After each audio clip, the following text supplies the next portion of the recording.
PhD certainly seems like a journey when you begin it. It seems like a journey in retrospect towards a destination, but I think the actual experience of it is more like being in a predicament. The political philosopher Michael Oakeshott once said that it's wrong to talk about life as a journey, it's more of a day-to-day predicament.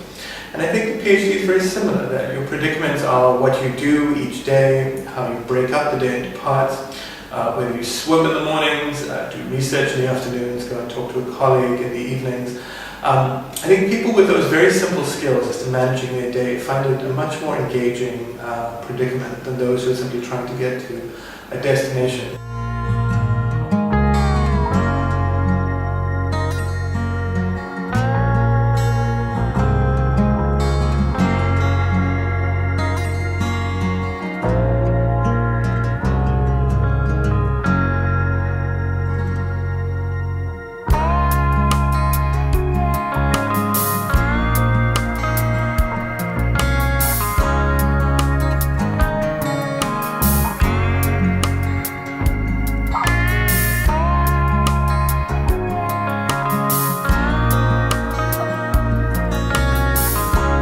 The analogy I would use for postgraduate studies would definitely be something like Survivor, out without play at last, because there are a few of you on this island called postgrad studies, and you have competing against one another for, best in class, for funding, for future jobs. So it's quite competitive, but in the sense that you're also like being put through physical, emotional, situations where you have to perform and do well.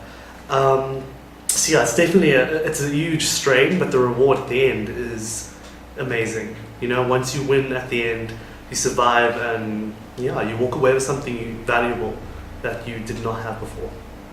I think when I started primary school, that was the beginning of a certain kind of academic journey.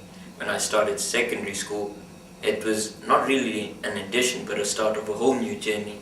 And likewise with university. And so when I try and link them all up and make it one long story, I feel I'm not doing justice, because we do have people at UCT like Professor George Ellis, who's a huge inspiration, and he can talk about an academic journey because he has about 3 PhDs and 5 master's degrees. So I feel when I haven't got even a master's degree, I can't really talk about a journey. However, I think the analogy of something that is continuously refreshing itself, so basically relearning or learning new things all the time.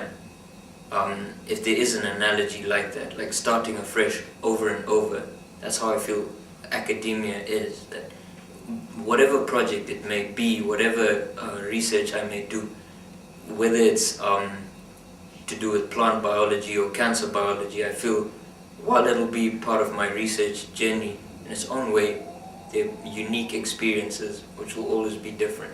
Running a marathon is my greatest analogy of a PhD, because for me, I have felt that this has been an ultra marathon. I had an opportunity of running the Two Oceans Ultra Marathon for the first time this year, and I think it aptly describes what my experience has been like. It began, the first section of the ultra marathon is quite a cool breeze, gives you the impression that it's all good, there's no trouble, until you get a little bit past Muizenberg and you get to what they were calling Little Chappies. And Chapman's Peak is not little when you're running up Chapman's Peak, up Constantianek. And it was a very steady uphill task. And by the time I got to the 42.2 kilometer point, just a little bit past Constantianek, I thought this was an absolutely ridiculous idea. But I had gone too far back to go back.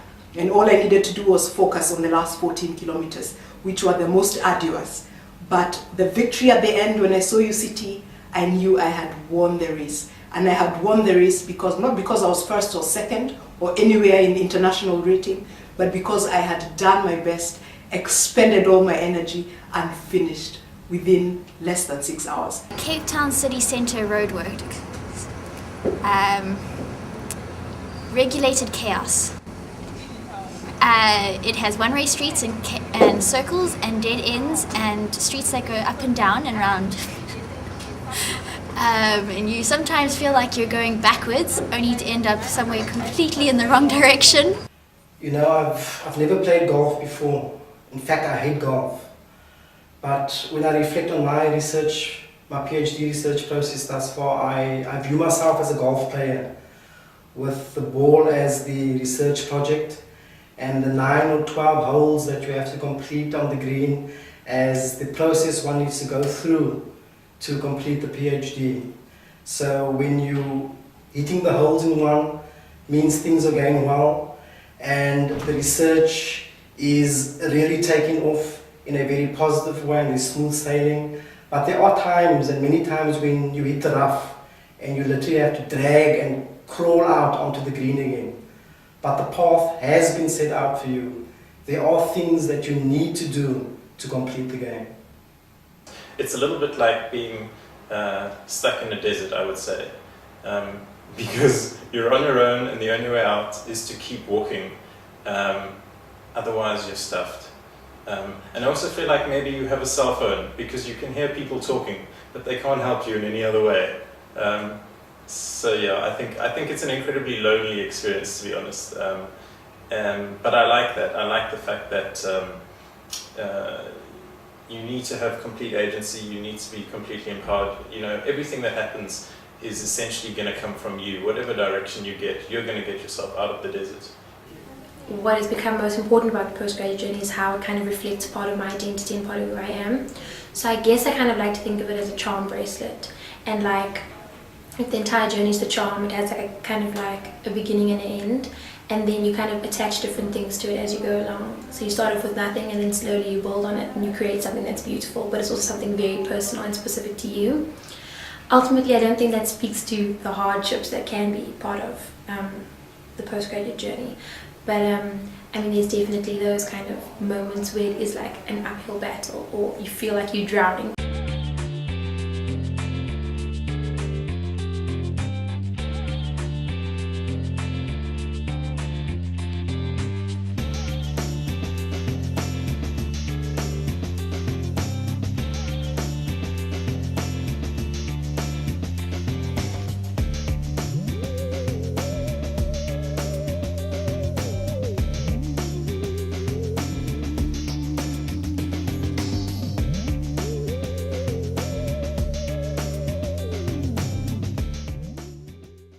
I guess I'm pursuing a PhD primarily for personal motives. I feel the need to introduce new research. I feel, having studied biochemistry and molecular biology generally, it's exciting that there's so much that hasn't yet been discovered and that there's so much we can do to bring about new knowledge. So primarily that was my reason to pursue a PhD.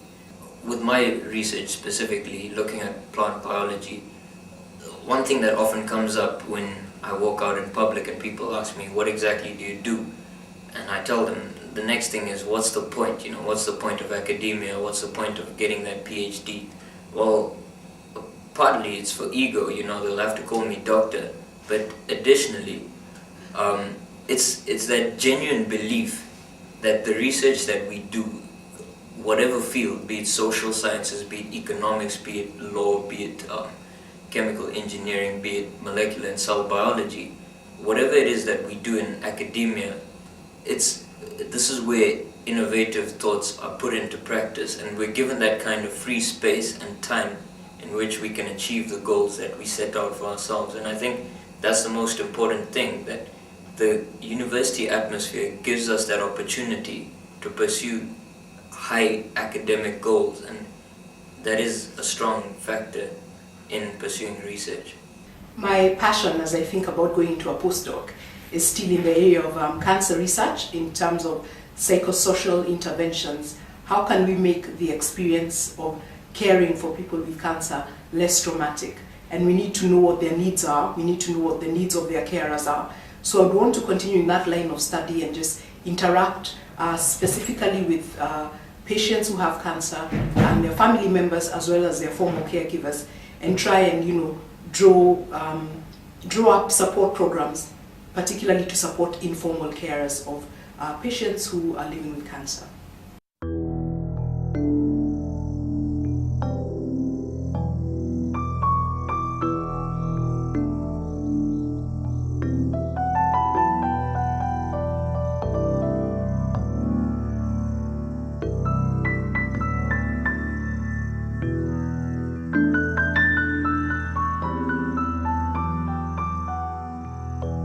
One of the main challenges has been trying to actually get the interviews done for my research, and I had to wait for my proposal to be approved, which is like a whole long process, and which meant that my sample was going to leave because I was doing first years in residence, and res closed like beginning of June because of like the timetable being shifted and stuff.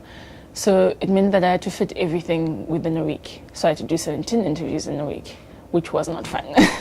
So I had to constantly go and knock at people's doors, which was quite a bit uncomfortable, but in the end I got the work done. It was quite difficult for me to get the participants. I was doing a study on teenage fathers, and they are very hard to come by.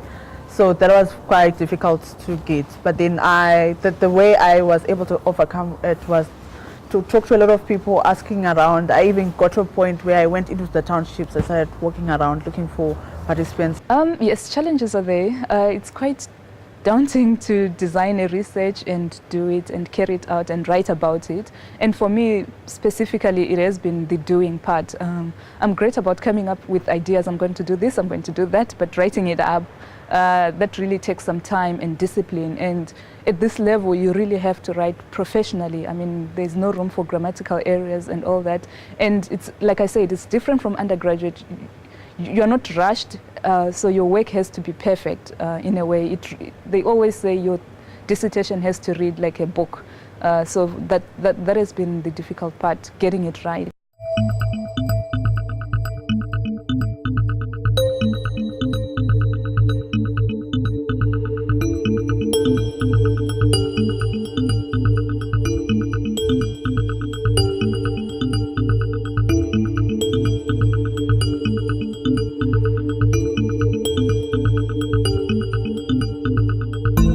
Choosing a supervisor is really important, and getting it right can also be equally important. Choosing a supervisor, I spoke to people already in the postgrad programs. What are their experiences like? What if they had any problems? Listen to like what rumors are out there. If supervisors are known and notorious for being strict markers or being, generous funders, those sorts of people know these sorts of things. I'd also say choosing a supervisor based on what their field of expertise is really important as well. So my supervisor, her field of expertise directly relates to my interests. And she happens to be one of the nicest people I know. So it was a really good match to do that. And in terms of managing a supervisor, I would say that you have to weigh the pros and cons. My supervisor is very nice, very supportive, but not available. She's always overseas, always busy. So in that way, it is a drawback, but there are pros and cons. You'd have to weigh up what you need out of a supervisor. As a mature student and as someone who's worked with a memorandum of understanding, I think I'm at that stage now where I actually expect a bit more from my supervisors. Many of my supervisors are a similar age to what I am, and I think that's helped me to connect with them on a much more personal level. That's also made it easier for me to actually negotiate with them what it is I want to get out of the PhD process and the type of feedback that I expect from them. And that's a very valuable lesson to anyone embarking on postgraduate studies, is to make sure that you have a good working understanding of what the Memorandum of Understanding actually entails, the MOU. It's a very important document. It gives you leverage to negotiate with your supervisor what it is that you are expecting from them, also what it is that you are wanting to get out of the process in terms of feedback, and ultimately what it is that you're wanting to get out of the relationship with your supervisor. Of course, the flip side of that is that the supervisor also makes you aware of what he or she expects from you in return. And I think if that relationship works, it can lead to a very meaningful relationship which can spark many other opportunities for you in the future. I have a new co-supervisor of sorts, which has kind of put me back on track with new methodologies and a kind of framework of this is how it's meant to look now. So that's kind of straightened things out slightly. It's good to have two supervisors, one senior and the other one co-supervisor, like a postdoc fella. It really does help, because often with senior supervisors like professors, they've got the skills, they've got the experience, but they haven't been in the lab lately because they are too busy to do the wet work. But often the postdoc, like me, then next year, I've got the hands-on skills. But you need both, because the supervisor, the big one, he's got such a clear view, such a clear global picture of what to expect, which normally as a student you've got no idea, especially at the beginning.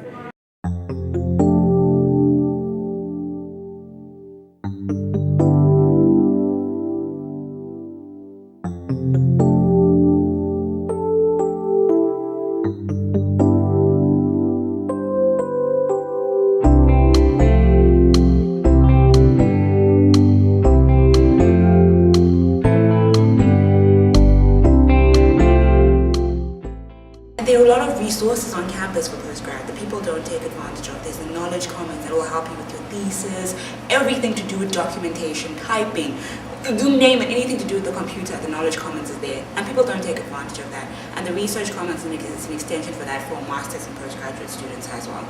So the resources are there, just ask. Don't sit there in your room, you can't type, you can't do this table of contents when there is a resource there for you at the varsity.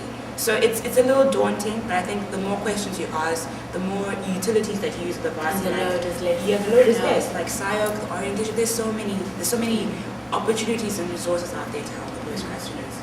One of the things I've loved about UCT is just the diversity of resources that have been available to me, from easy access to internet to a library where I have a wide range of resources. In addition to that, something that's been more personal to me has been that I've been part of a writer's circle. I joined a writer's circle in my second year, and it's been tremendous because we've had a chance to bounce off ideas in an interdisciplinary forum, weekly bounce off ideas, even crazy ideas. It's also become like a social forum of people where we meet and we moan and groan and cry together and listen to each other, and so it's become sort of like a social support group, in addition to the resources that I have gleaned in terms of having my ideas thrashed in that forum, even learning some graphic skills from one of the members of the group. I think for me, two main things contributed to my successful completion of the PhD. The first is that I had people who, at very critical junctures and in the times in between, affirmed me and told me that they believed that I could do it and encouraged me to do it, even to the extent of facilitating access to certain opportunities and making certain resources accessible to me. And as a result of the fact that they opened these doors to me, I was able to gain access to particular funding, and so that ties into the second thing, which is having the structures that can support you in the process of the PhD. Incidentally, in my PhD acknowledgements, I write about the concept of community as being central to my thesis, because I write about customary communities in the dissertation, but then also being central to my life. And when I look back on my journey, I see that I am the product of communities. And so when I think about the funding structures that supported me through the PhD, the Mellon Foundation, the Rhodes Trust, and the Sky Foundation, I think of them not just as funders, of course they are that, but also as groups of people, as communities that helped tide me over difficult times and journeyed with me, and when I came across challenges would encourage me and support me such that I would pick myself up and keep going. And so those are the two main things. Firstly, having people who affirmed and encouraged me, and secondly, having communities that were there with me and supported me on the journey. In my case, I have twin daughters whom I read to every night. and after I read to them, I work, because I work best in the evening.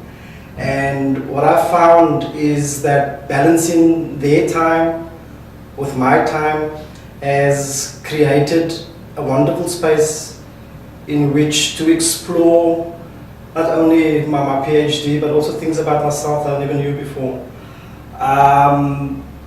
And of course, the other person that forms a very vital role in the whole PhD process is, in my case, my wife or your partner. It's important that you get them on board, that you make them part of the process, let them read your work, share your frustrations, and in that way everybody's involved. And I think it's the acknowledgement that we all have a role to play in the household, and that when Dad is working, it's his space. He really needs to get some work done when he is at home. And even though that balance is sometimes disrupted, I think in the long run things do pan out. So as the saying goes, through sickness and health and through the PhD process, it's all there.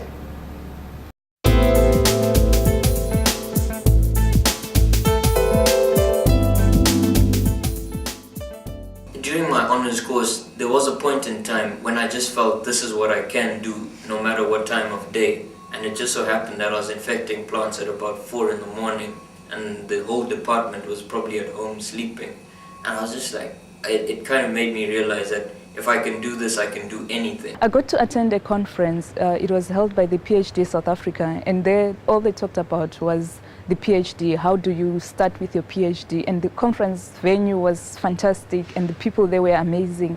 So it was all academic in a South African context, and really that was eye-opening for me. It just made me realize, oh, there's more to university. Yes. So for me, the last stretch of the PhD was the sprint. I did my PhD in phases. The first year I spent working on my proposal and formulating and clarifying the question. The second year I went out and did field work, basically gathering the data to answer that question. In the third year I did data analysis and started to write up, and it was towards the end of that when I wrote the 3 empirical chapters of my thesis, which were the last 3 substantive chapters, that I stood back and was just amazed at the fact that I suddenly had something that resembled a thesis. And that moment was surreal, because if I'm honest, I wasn't always sure that I would get to the finish, but suddenly it was like, oh my gosh, I've got a thesis.